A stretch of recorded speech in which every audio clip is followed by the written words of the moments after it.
just talking at me.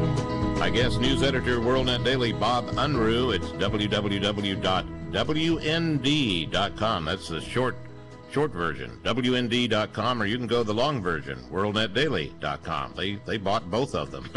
Hey, Bob, tell the listeners about, the part where the Ninth U.S. Circuit Court of Appeals, I guess that is the most overturned circuit court in the world. Tell us about this, would you, about the hearing?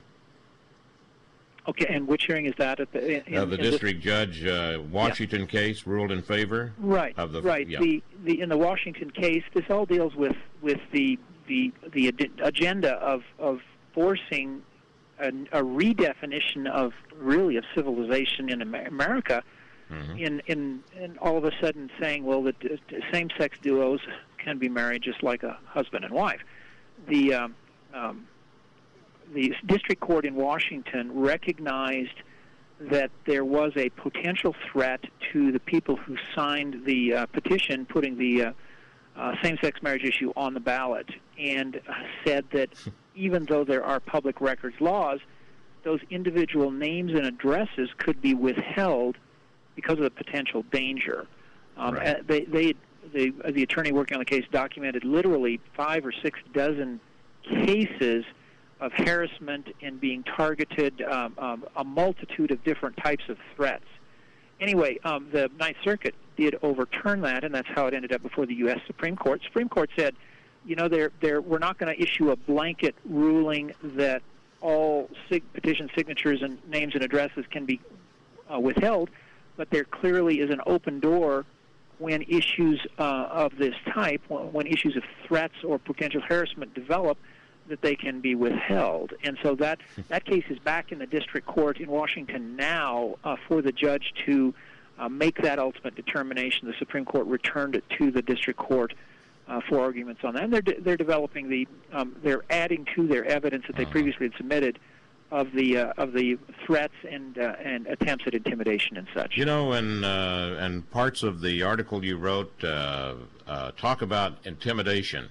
One blogger, he went by World O. Jeff. He wrote, "Burn their effing churches to the ground, then tax the charred timbers." Yep. Another one, "I'd murder people with my bare hands this morning." Let me ask you this. Why isn't Eric Holder riding in on a horse saying, "Hate crimes, hate crimes"? I say that in jest, of course. Well, exactly right. I mean, when there is the defense is that, well, this is not a specific threat because your name or my name or someone else's name isn't attached to that. Mm-hmm.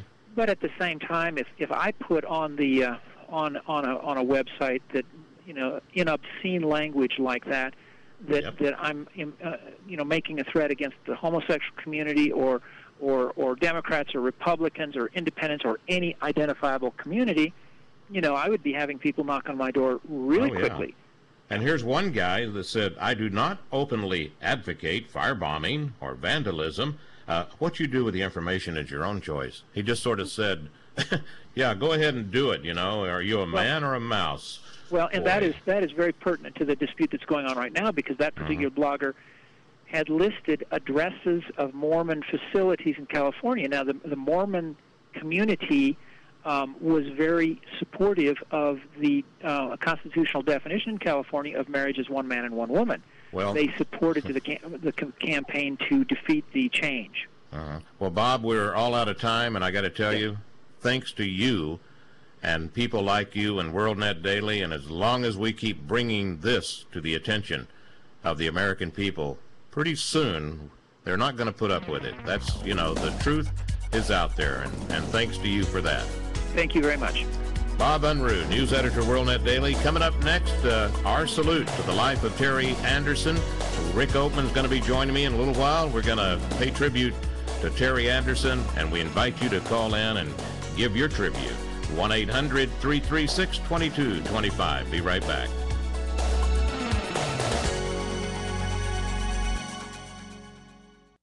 Doing a radio commercial is very exciting. I simply tell you that Geico saves millions of drivers money on their car insurance, dash in some sound effects of millions of happy people, Oh, yeah, there we go. And you can just imagine yourself as one of them. Yep, there you are, counting the hundreds you could save year after year with Geico. All right, people, let's calm it down a bit. Who brought the fireworks? For a free rate quote, visit geico.com or call 1-800-947-AUTO. 15 minutes could save you 15% or more on car insurance. Amdro Ant Block presents the Household Ant Requiem.